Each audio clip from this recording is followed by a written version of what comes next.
বিসমিল্লাহির রহমানির রহিম। ছোটো মাছ আমরা মাখিয়ে রান্না করে খেয়েছি, কিন্তু খেতে খুব মজা হয় ছোটো মাছ মাখিয়ে রান্না করলে। কিন্তু বড় মাছ কি এভাবে মাখিয়ে কখনো রান্না করে খেয়েছেন? না খেলে কিন্তু একবার খেয়ে দেখবেন কত মজার হয়। আমি এখানে কাতলা মাছ নিয়েছি, মাখিয়ে রান্না করব। এখন রেসিপিটাও আপনাদের সাথে শেয়ার করব কিভাবে মাখিয়ে রান্না করেছি। আসলে মাখিয়ে রান্না করলে খেতে কিন্তু খুব মজার হয় আর স্বাস্থ্যসম্মত হয়। এখানে চুলায় আমি পাতিল বসিয়ে দিয়েছি। চুলার আগুন এখনো জ্বালানো হয়নি। প্রথমে মাখিয়ে নেব মাছকে। এখানে দিয়েছি সরিষার তেল। আমি সবসময় কম তেল কম মশলা দিয়ে রান্না করি। চারিদিকে শুধু সবাই অসুস্থ। কম মশলা কম তেলযুক্ত খাবার আমাদের শরীরের জন্য খুব ভালো। এখানে দিয়েছি পেঁয়াজ কুচি আর দিয়েছি কাঁচামরিচ। কাঁচামরিচকে দুই ফালি করে কেটে নিয়েছি। দিয়েছি স্বাদ মতো লবণ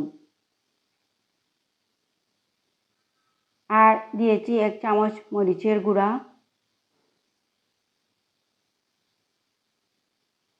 1 চামচ হলুদের গুঁড়া,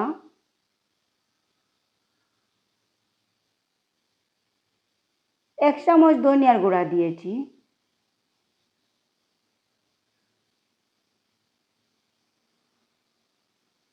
আর আধা চামচ পাঁচফোড়ন দিয়েছি। এখন ভালো করে হাত দিয়ে মাখিয়ে নিচ্ছি। দেখুন, খুব চিপিয়ে চিপিয়ে মাখিয়ে নিচ্ছি। দেখুন, ভালো করে মেখে নিতে হবে। আমি যেভাবে মাখিয়ে নিচ্ছি।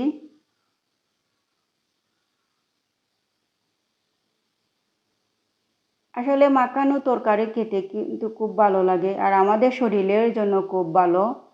ভাজা পোড়া করে মাছ রান্না করলে মাছের পুষ্টিটা নষ্ট হয়ে যায়। এখন মাখিয়ে নেওয়ার পর এখন মাছগুলা দিয়ে দিচ্ছি।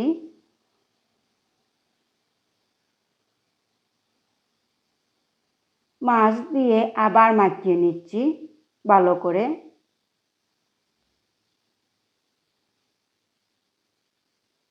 এই মাখিয়ে নেওয়ার মধ্যে কষিয়ে নিতে হবে মাছকে ভালো করে মাখিয়ে।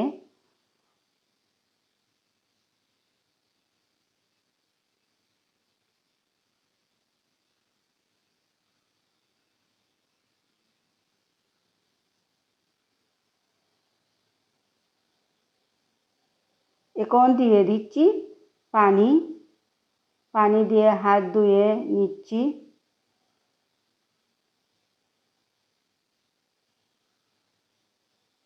দেখুন, কালারটাও কতটা সুন্দর হয়েছে। এখন ঢাকনা লাগিয়ে চুলার আগুন জ্বালিয়ে দিব। দেখুন, কিছুক্ষণ রান্না করার পর দেখুন তরকারি কিন্তু বলক ওঠা শুরু হয়েছে।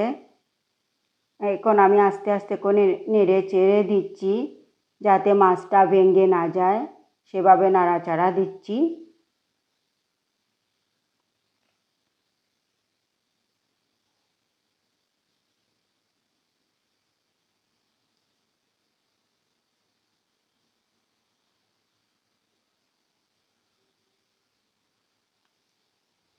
এখন ঢাকনা লাগিয়ে রান্না করব।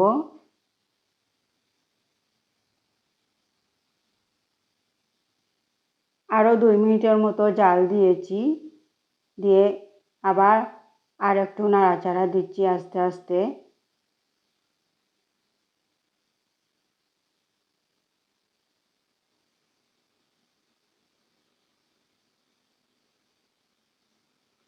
এখন দিয়ে দিচ্ছি ধনিয়ার পাতা। যখন মাছ ভালো করে কষানো হয়ে যায় আর মশলাটার বাজে স্মেলটা চলে যায় তখন আমি ধনিয়ার পাতা দিয়ে দিয়েছি। ধনিয়ার পাতা দিয়ে আর কিছুক্ষণ রান্না করেছি।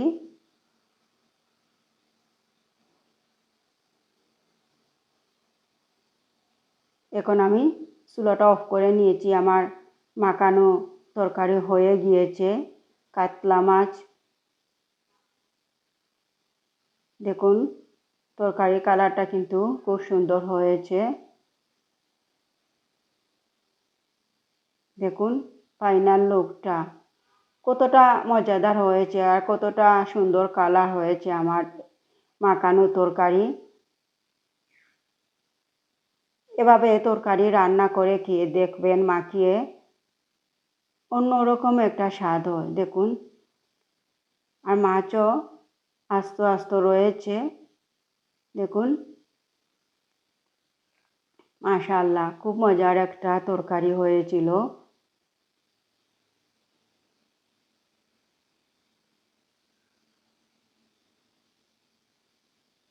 এখন একটা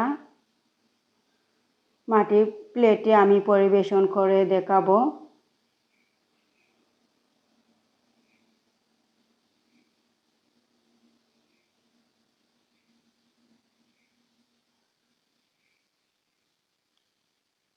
মাখানো ছোটো মাছ খেতে কিন্তু খুব ভালো লাগে।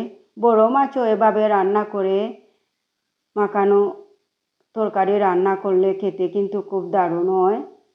দেখুন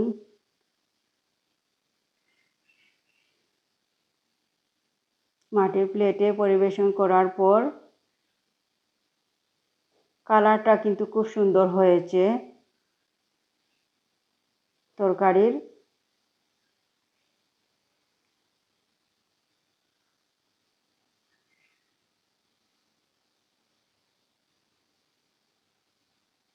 দেখুন মাখানো তরকারি একটু বেশি করে জাল দিতে হয়, তাহলে আর বাজে স্মেল আর করে না। আমার এই রেসিপি কেমন হয়েছে আমাকে কমেন্ট করে জানাবেন। আমাকে সাপোর্ট করবেন। সবাই ভালো থাকবেন। আল্লাহ হাফিজ।